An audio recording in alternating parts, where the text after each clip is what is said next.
Assalamualaikum warahmatullahi wabarakatuh. Anak-anakku sekalian, kita ketemu lagi di minggu ini untuk pertemuan daring yang keempat. Anak-anakku sekalian, bagaimana kabar kalian semuanya? Semoga kalian semua sehat dan bisa mengikuti pelajaran Ibu pagi ini dengan baik. Baiklah anak-anakku sekalian, Ibu akan melanjutkan materi yang kemarin tentang ancaman terhadap Negara Kesatuan Republik Indonesia. Di minggu kemarin, terakhir kita bahas mengenai ancaman di berbagai bidang. Nah, anak-anak Ibu, kali ini Ibu akan melanjutkan bagaimana strategi mengatasi berbagai ancaman tersebut. Kita lihat anak-anakku sekalian, ancaman yang kemarin kita bahas adalah yang pertama bidang ideologi, kemudian ada bidang politik, ada bidang ekonomi, ada bidang sosial budaya, dan bidang hankam. Kita akan satu persatu mengulasnya. Hanya saja Ibu menjelaskan hanya sebatas 1, 2, 3 contoh. Sementara kalian nanti silahkan kembangkan sendiri untuk melihat di sekeliling kalian untuk bisa memberikan contoh strategi apa saja untuk mengatasi di dalam berbagai bidang ini. Anak-anakku sekalian, ancaman terhadap Negara Kesatuan Republik Indonesia itu ada 2 ancaman, yaitu ancaman yang sifatnya militer dan ancaman nirmiliter. Yang dimaksud dengan ancaman nirmiliter itu ancaman yang tidak langsung kepada kedaulatan, keutuhan, dan keselamatan bangsa. Tetapi ancaman nirmiliter ini efeknya atau implikasinya akan mengganggu stabilitas nasional. Sehingga ancaman terhadap selain bidang ideologi dan politik, selain bidang hankam, maka ancaman tersebut juga kita harus mampu mengatasinya. Karena itu implikasinya adalah terkait dengan stabilitas nasional.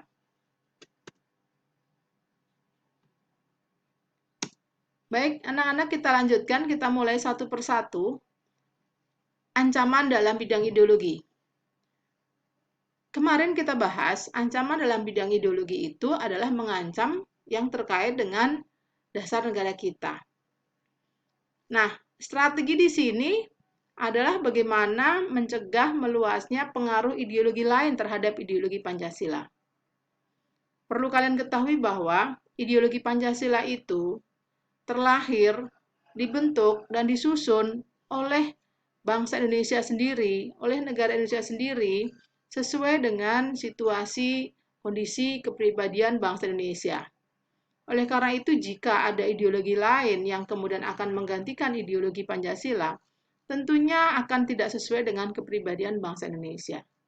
Oleh karena itu, bagaimana caranya kita mencegah mengenai pengaruh-pengaruh ideologi lain terhadap ideologi Pancasila. Salah satu yang paling mudah mencontohkan bahwa strategi untuk menghadapi ancaman bidang ideologi adalah kita harus memahami, mengamalkan daripada sila-sila Pancasila. Kita akan masuk bidang yang kedua, yaitu bidang politik. Di dalam strategi mengatasi ancaman dalam bidang politik, salah satunya adalah bagaimana cara penataan sistem politik dalam negeri yang sehat dan dinamis. Di Indonesia, kita sudah menyadari bahwa Indonesia itu terdiri dari berbeda-beda. Oleh karena itu, dalam bidang politik pun kita harus mampu menghargai pluralisme bangsa Indonesia. Jadi dalam sistem politik Indonesia, kita tidak bisa menyatakan harus selalu sama. Karena kita dalam kondisi memang pluralisme. Jadi harus kita bisa menghargai dan menghormati perbedaan-perbedaan yang ada. Yang kedua strateginya adalah mendinamisasikan strategi dan upaya diplomatik. Di sini maksudnya dinamisasi terhadap politik yang kaitan dengan luar negeri, yaitu membangun kerjasama untuk mencegah atau mengakhiri konflik antar negara. Jadi dalam hal bidang politik, strateginya bukan hanya terhadap internal, tetapi juga strategi terhadap eksternal. Karena mau nggak mau, dalam bidang politik, ancamannya ada yang memang dari luar. Oleh karena itu, kita harus bisa membangun kerjasama dan mengurangi konflik antar negara. Baik, anak-anak, kita lanjutkan ke bidang berikutnya adalah bidang ekonomi. Di dalam bidang ekonomi, strateginya yang pertama adalah menciptakan lapangan kerja. Di sini, dengan menciptakan lapangan kerja dengan harapan bahwa rakyat Indonesia, masyarakat Indonesia, itu mampu untuk mendapatkan pekerjaan dan menghasilkan yang bisa untuk mampu mengatasi perekonomian masing-masing. Berikutnya adalah bagaimana memberantas kemiskinan. Ini terkait dengan nomor 1. Di dalam memberantas kemiskinan ini, bagaimana masyarakat kita harus mampu bekerja, sehingga kita mampu untuk menghidupi diri sendiri, minimal untuk diri sendiri, sehingga kita tidak termasuk di dalam kelompok yang miskin. Karena kemiskinan ini akan menjadi suatu ancaman.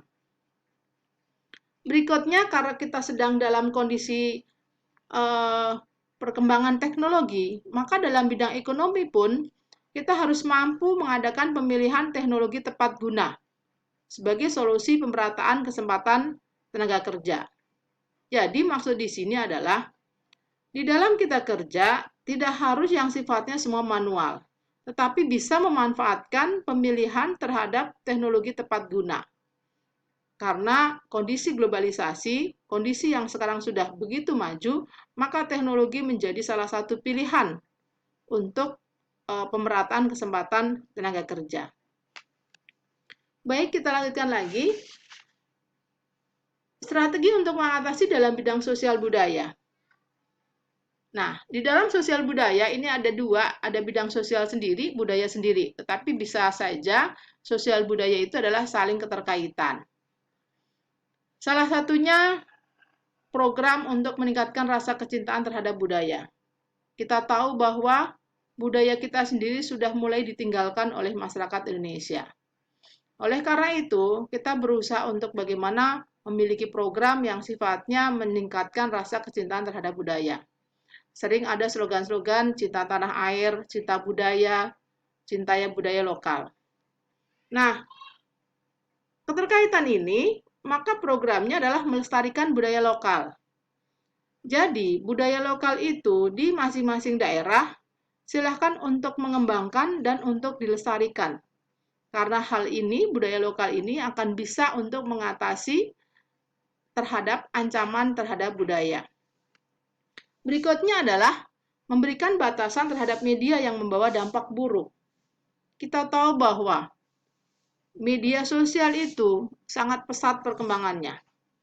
Dan begitu banyak dampak buruk daripada media-media yang kita hadapi ini. Oleh karena itu, perlu ada pembatasan-pembatasan terhadap media. Berikutnya, Ibu lanjutkan dalam bidang pertahanan dan keamanan. Dalam hal ini, bidang pertahanan keamanan seolah-olah kita ancaman terhadap perang. Akan tetapi, di dalam pertahanan keamanan tidak hanya yang sifatnya perang. Pada saat kita mendapatkan ancaman terhadap pertahanan dan keamanan, pertama kali yang akan kita lakukan adalah bagaimana usaha diplomasi untuk mencegah perang dengan kekuatan senjata. Dalam hal ini, diplomasi diusahakan agar kita tidak sampai terjadi perang senjata. Jika ini juga tidak berhasil, maka strategi yang berikutnya adalah perlawanan tidak bersenjata sebagai wujud penolakan negara lain yang akan menyerang Indonesia. Contoh di sini adalah unjuk rasa. Jadi unjuk rasa bahwa ketidaksetujuan kita terhadap perang terhadap bersenjata. Jika itu juga tidak berhasil, maka terakhir adalah TNI. TNI itu sebagai komponen utama dan pilihan terakhir dalam menghadapi ancaman militer.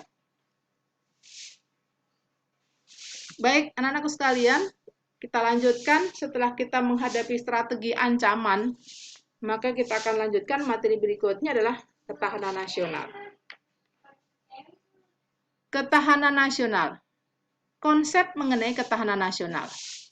Sesungguhnya, ketahanan itu ibaratnya kalau seseorang adalah imun terhadap badan kita, imunisasi, imun terhadap hal-hal yang mengancam terhadap tubuh kita.